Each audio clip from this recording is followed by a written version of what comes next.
A graça e a paz do nosso Senhor Jesus Cristo, seja muito bem-vindo, seja muito bem-vindo ao nosso canal, a nossa 12ª aula sobre as parábolas de Jesus. E hoje nós vamos ver a parábola do rico insensato. Vamos orar primeiro? Pai de amor, Deus eterno, pedimos a iluminação do Teu Santo Espírito sobre esse estudo, Senhor. Pai, que o nosso coração seja terra fértil, que nós possamos, ó Deus, sermos edificados por aquilo que o Senhor tem a nos dizer e que essa palavra, Senhor, crie raízes no nosso coração, cresça e frutifique a 100 por 1, Senhor. Nós te rendemos graças e agradecemos por esse meio de comunicação, por mais uma vez estarmos reunidos, mesmo que de forma virtual, para estudarmos juntos a Tua palavra. Abençoa aqueles que estão conosco nesse estudo, nesse momento. Fortalece a fé de cada um, assim nós pedimos no nome santo do Senhor Jesus. Amém. Amém. Então vamos ler o texto base da nossa lição, que está lá em Lucas 12, de 13 a 21. Diz assim: alguém da multidão lhe disse: Mestre, diz a meu irmão que divida a herança comigo. Respondeu Jesus: Homem, quem me designou juiz ou árbitro entre vocês? Então lhes disse: cuidado, fiquem de sobreaviso contra todo tipo de ganância. A vida de um homem não consiste na quantidade dos seus bens. Então lhes contou esta parábola. A terra de certo homem rico produziu muito. Ele pensou consigo mesmo: o que vou fazer? Não tenho onde armazenar minha colheita. Então disse: já sei o que vou fazer. Vou derrubar os meus celeiros e construir outros maiores, e ali guardarei toda a minha safra e todos os meus bens. E direi a mim mesmo: você tem grande quantidade de bens armazenados para muitos anos. Descanse, coma, beba e alegre-se.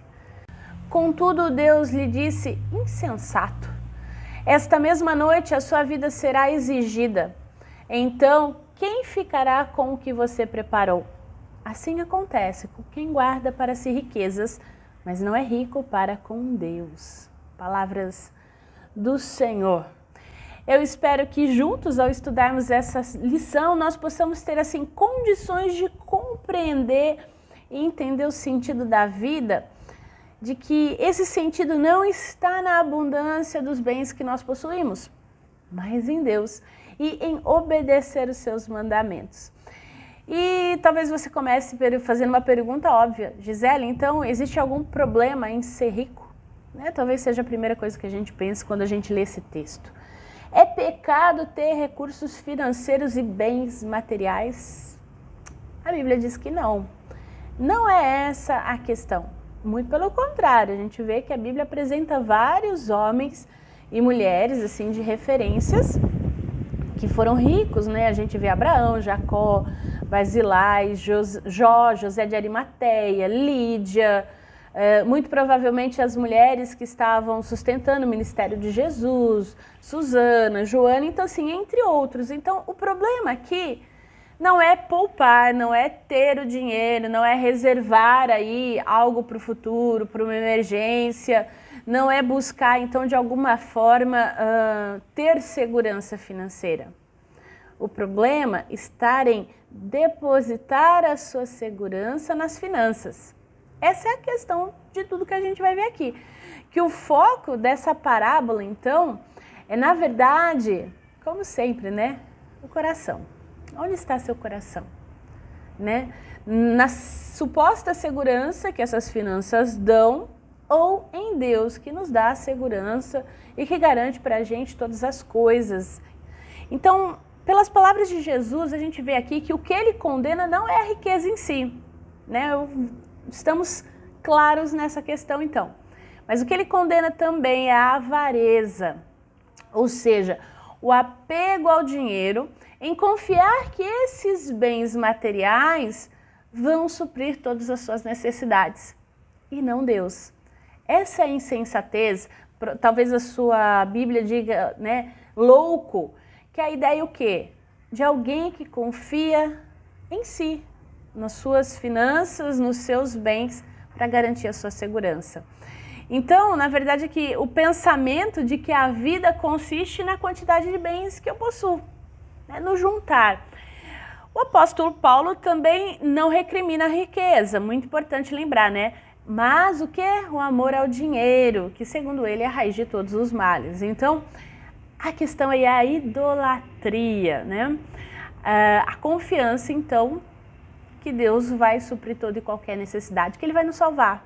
Na verdade, aí a gente tem o dinheiro, então, as riquezas como um ídolo. E nos nossos dias, né, em que se destacam o consumismo, nós trabalhamos isso já em outras lições, né, em outros momentos, no valor exacerbado do ser, né, do ter, em detrimento do ser, aliás, né, a gente precisa lembrar, sempre trazer à memória que Jesus considera importante a questão do dinheiro e que a gente faz com ele, né? Muito negligenciado, infelizmente, vivemos dias aí em que a gente ouve tanto falar de dinheiro, que levou, que roubou, que pegou, né? Que a gente acaba, às vezes, não vamos falar nisso, mas a gente precisa falar sim, porque essa parábola que está em estudo, ela foi proferida por Jesus a ele ser abordado por um homem que lhe pedia que resolvesse uma partilha de uma herança familiar. E aí, no caso, né, Jesus ele se recusa a ser o árbitro da questão e ele aproveita a oportunidade para ensinar uma lição espiritual naqueles que estavam vindo. E talvez você fale, mas por que ele recusou? É importante a gente ver que o texto fala que o homem chega a Jesus sozinho. Então, para ser o árbitro numa questão, precisaria pelo menos estar os dois, no caso, né? Nessa disputa aí de um irmão mais novo em relação ao mais velho. E Jesus, ele não entra nessa briga, então, porque ele não se coloca como árbitro nessa questão. E aí a gente vê que ele, a partir então dessa questão, ele faz uma recomendação e ele conta essa parábola que nós lemos. Então, nessa parábola, o homem rico é chamado de louco pelo próprio Deus e pelas razões que a gente vai ver aqui então. A primeira razão, não reconhecer a Deus na sua vida. Então, para o insensato, Deus não existe. Se existe, deve ficar fora da sua vida. Então, nessa parábola, o rico avarento, o insensato, ele exclui Deus da sua vida quando não atribui a ele a bênção da colheita abundante. Quando foi incapaz de reconhecer que Deus é o dono e o Senhor de todas as coisas e o doador de todas elas. O insensato, ele atribui a si mesmo a sua capacidade de tudo que ele tem, de tudo que ele é. Eu fiz, eu colhi. Então, os pronomes que usa aqui são sempre na primeira pessoa e possessivos, né? Eu, meu. Para ele, nada pertence a Deus, nem mesmo a alma ou mesmo o futuro. Não, ele só confia em si mesmo e nos seus bens. Então, o perigo, né, do enriquecimento aí é o afastamento de Deus. Em Provérbios 30, de 8 a 9, o autor, ele sabia desse perigo. E por isso ele pede ao Senhor que lhe dê o pão que lhe for necessário, para não suceder que, estando eu farto, te diga, quem é o Senhor? Então, em 1 Timóteo também 6, de 9 a 10, Paulo diz, né? Ora, os que querem ficar ricos caem em tentação, e alguns, nessa cobiça, se desviaram da fé. É o que a gente vê por aí, infelizmente, né? Inclusive dentro dos meios religiosos, né? A cobiça, né? E aí a fé já era. O próprio Jesus, ele afirmou, né? Porque aonde está o seu tesouro, aí está o seu coração. Por isso que eu sempre falo, é uma questão do coração. Aonde está o nosso coração? Qual reino nós estamos servindo?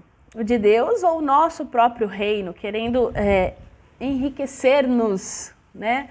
Então, e ele diz mais, Jesus diz mais, né? E ninguém pode servir a dois senhores. Porque, com certeza, vai se agradar mais de um e deixar o outro, né? Não dá para servir a Deus e as riquezas, não dá para ter as duas coisas no coração.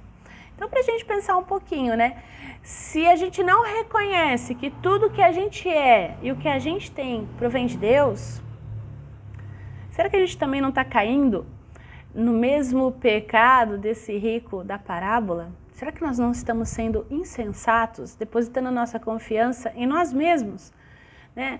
Será que a gente não olha para a nossa vida, e isso é muito importante, e não nos vemos mordomos dos bens que nós possuímos? Acabamos deixando o dízimo de lado, as ofertas de lado, nós não somos gratos a Deus, nós não louvamos a Deus com as coisas que nós recebemos, porque assim, vai que eu dou e faz falta. Isso também é uma forma de reter. Por quê? Porque eu não estou confiando no Deus que vai suprir minha necessidade. Eu estou confiando que se eu guardar esse dinheiro, nada vai faltar. Então, é para a gente medir onde está o nosso coração. Então, talvez a gente atribua sucesso a nós mesmos e a gente busque, a gente trabalhe, a gente corra atrás. Tudo bem, isso não é errado. A questão é confiar que isso, apenas isso, vai ser necessário. Isso vai me dar segurança, né? Então, no fundo, eu não preciso de Deus. E aí, eu estou agindo como louco. E aí, o segundo ponto dessa parábola aqui, que a gente destaca, é que não ajudar o pobre na sua necessidade. O jovem, o homem rico aqui, ele já era rico, isso deixa claro, o texto deixa claro, né? Ele tinha o que agora? Uma abundância de colheita. Então ele passou a ter mais do que a sua capacidade de consumir. E em vez de repartir, pelo menos o excesso, com os pobres, né? Conforme a palavra diz, ele diz não para si mesmo, ele começa a refletir, né? O que eu vou fazer? Né? Porque eu não tenho onde recolher meus frutos. O que eu vou fazer? O que eu vou fazer? Eu vou repartir? Não, eu vou destruir os meus celeiros e eu vou fazer ainda maior. Então, tudo era dele e para ele, para a honra e glória dele. Em nenhum momento ele pensa no próximo, só em si mesmo, porque ele podia pensar, né? Nossa, e quem não tem? Como eu posso ajudar quem não tem? Como eu posso distribuir isso de uma forma melhor? O que está sobrando? O excedente. Daqui a gente não está falando em dividir tudo por igual, não. O excedente, o que está sobrando. Então ele não consegue enxergar os outros como pessoas criadas por Deus para o quê? Compartilhar. Compartilhar o que está excedendo. Né? Compartilhar parte, então, dos seus bens materiais. Então a gente vê aí o egoísmo e o apego demasiado às coisas materiais. E isso afasta as pessoas de Deus e também do próximo. Inevitável. Marcos 10, de 17 a 25, vai falar também do jovem rico e vai falar que por amor aos seus bens, ele se recusa a ajudar os pobres, a seguir a Jesus e ter um tesouro no céu. Então, diferentemente do bom samaritano, que a gente já viu aqui, que gastou o seu tempo, que gastou o seu dinheiro para ajudar quem estava necessitado, a gente vê aqui o quê? Algo totalmente diferente. Se a gente lembrar também de Zaqueu, quando ele se converte, o que acontece? Ele entrega a sua vida a Jesus e ele faz o quê? Ele vai restituir quem ele defraudou, ele vai o quê? Dividir, ele pensou no pobre, no outro, naquele que ele lesou, né, na sua atitude. E Paulo, quando ele estava com os apóstolos Pedro, Tiago e João, e foi por eles enviado aos gentios, lá em Gálatas 2, de 9 a 10, ele vai dizer que recomendamos-nos somente que nos lembremos dos pobres, o que também me esforcei por fazer. Então, é importante lembrar ainda que no grande julgamento, o rei dirá que o que fizemos ou deixamos de fazer para outras pessoas vai pesar. Porque como a gente pode amar Deus que a gente não vê e não amar as pessoas que a gente vê? São pessoas como nós, que passam por necessidades como nós, que choram, que lamentam, que têm dificuldades.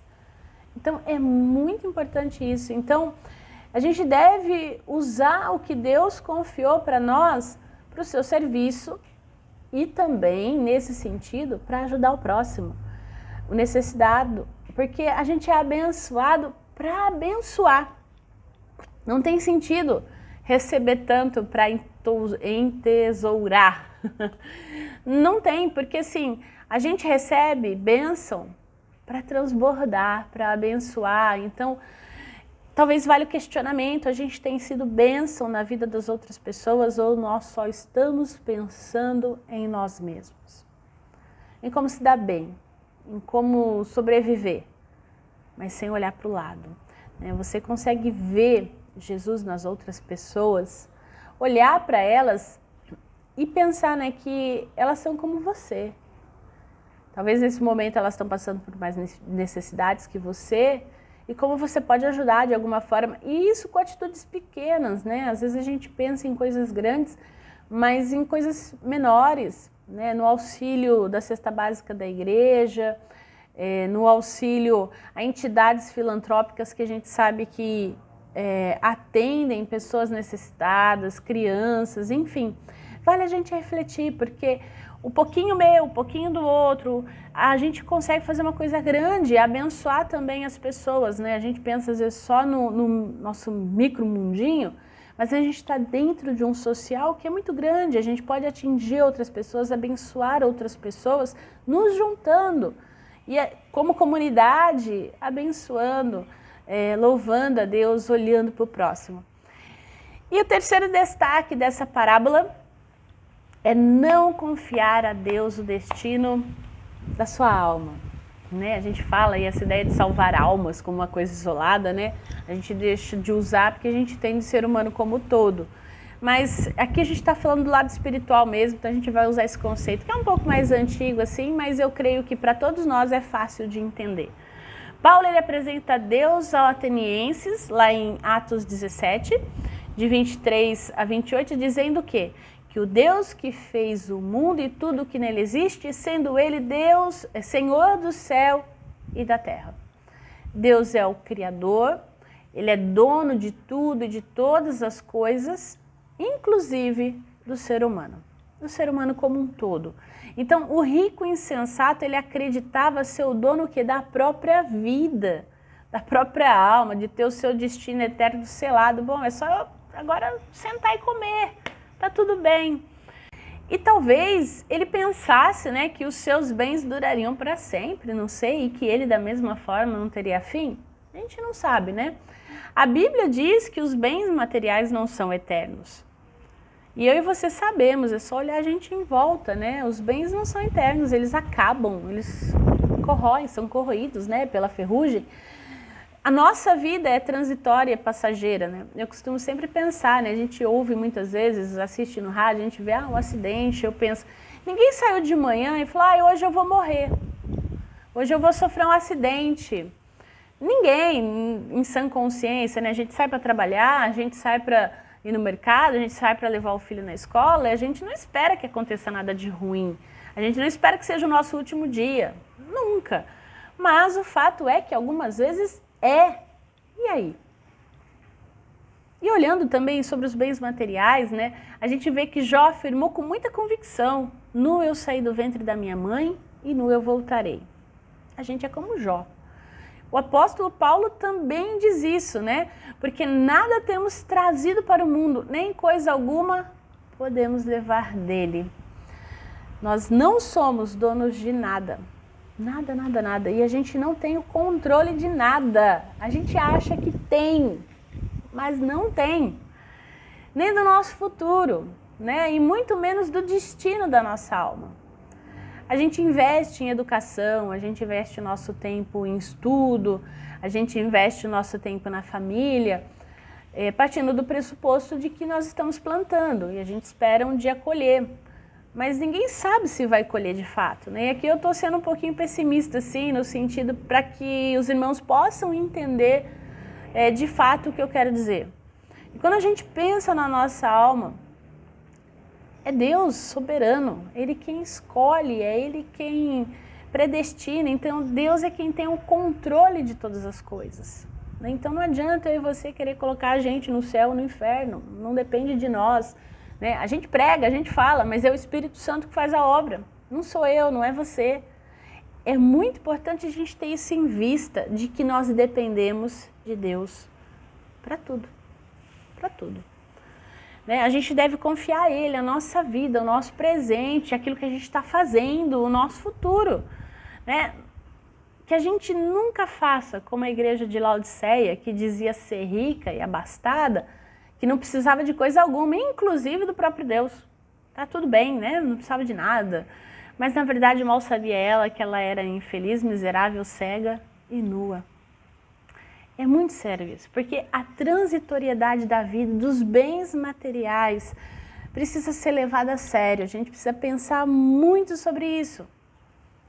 George Miller, que dirigiu um grande orfanato, ele dizia, né, o dinheiro não tem valor para mim, a menos que eu possa usá-lo para Deus. Como você tem usado o seu dinheiro?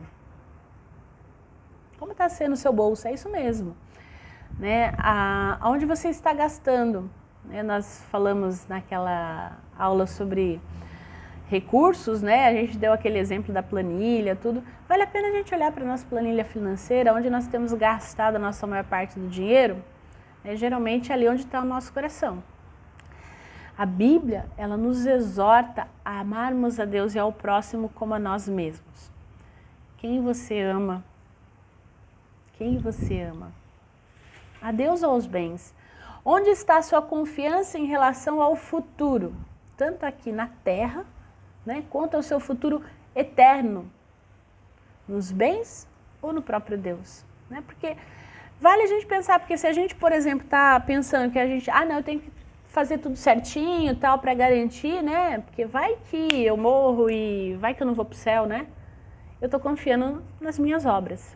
E a Bíblia diz que a salvação é pela fé. Eu preciso confiar na obra consumada de Jesus na cruz, que ela foi única e suficiente para salvar minha alma. Então, para nós concluirmos essa lição de hoje, né? O insensato, o louco, é aquele que entesoura, toda vez eu erro essa palavra, né? Para si mesmo e não é rico para Deus. A maneira com que a gente lida com o nosso dinheiro indica onde está o nosso coração. Repito, se o nosso coração estiver no dinheiro, é sinal de que ele tomou o lugar de Deus. E tudo que toma o lugar de Deus na nossa vida se transforma no nosso objeto de adoração, de apego, é um ídolo. E ídolos a gente não consegue simplesmente ir lá arrancar. Ele precisa ser substituído por aquele que deve ocupar o verdadeiro lugar da adoração, que é o próprio Jesus.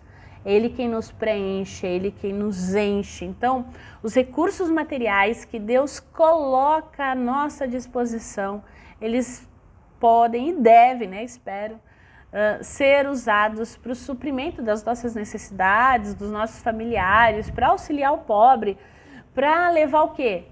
Pessoas a Cristo. A gente pode ser pobre nesse mundo, mas rico no céu. Essa é a ideia, né? Também podemos ser ricos nesse mundo e pródigos para com Deus, né? E também abençoar, né? A gente esquece que um dos dons do Espírito é o quê? A contribuição. As pessoas que podem contribuir financeiramente para que a obra progrida. Então, tudo depende do que a gente está fazendo com os recursos que Deus nos confiou. E para acumular tesouros nos céus, a gente precisa abrir mão dos nossos bens com sacrifício, com generosidade. Isso é com amor, afirma John Piper. E a gente precisa ser rico na graça, na fé, nas boas obras. Isso também proclama o reino de Deus. Né? Há pessoas tão pobres, mas tão pobres, que a única coisa que elas possuem é dinheiro. Que a gente possa ter o nosso coração cheio de Deus, que nós sejamos ricos e que nós não sejamos loucos, que nós depositemos a nossa segurança naquele que é o único, poderoso, para fazer muito mais do que nós podemos pensar ou imaginar. Que Deus abençoe o seu domingo. Espero que você possa estar conosco hoje na IPI de Araraquara, às 19h30, o culto de louvor e adoração a Deus. E se você está em São Carlos assistindo essa aula na sexta-feira, o nosso culto é no domingo de manhã, às 10 horas da manhã. Eu espero por você. Que Deus abençoe você e que a sua semana seja abençoada também, né? A gente pede bênção, é bênção mesmo, Senhor, abençoa a gente, porque sem as suas bênçãos a gente não consegue nada. Né? Dá uma curtida nessa aula, compartilha esse vídeo, se ele te abençoou, se ele trouxe alguma edificação para a sua fé, eu espero que sim. Compartilhe, curte, divulga o nosso canal. Deus te abençoe e até a próxima aula, se assim Deus nos permitir.